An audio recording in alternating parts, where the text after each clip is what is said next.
Et donc, à moins d'un an de la présidentielle, un scénario reste redouté par une partie de la classe politique. Un second tour, Marine Le Pen, Jean-Luc Mélenchon. Pour échapper à cette perspective, François Bayrou propose une méthode radicale dans le Figaro, une sorte de primaire géante qui, Alexis de la Fontaine, irait du Parti socialiste jusqu'aux gaullistes. Oui, face au duel RN-LFI, François Bayrou plaide pour une primaire ouverte, je cite, à tous ceux qui rejettent les extrêmes, avec un vote prévu fin janvier ou début février pour désigner un candidat unique.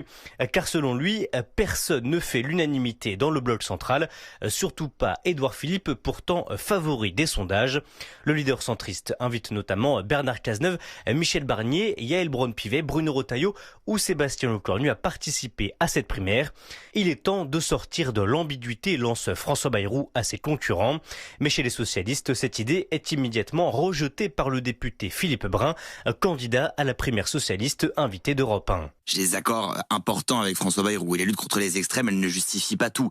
Notamment, il y a un autre extrême contre lequel je lutte, c'est celui de l'immobilisme, dont François Bayrou est l'un des plus ardents défenseurs. Enfin, derrière cette proposition se cache surtout un enjeu personnel. Déjà 3 fois candidat à l'Élysée, François Bayrou n'a jamais caché son ambition présidentielle. Avec cette idée, il se pose donc en arbitre du bloc central, tout en restant lui aussi dans le jeu pour 2027.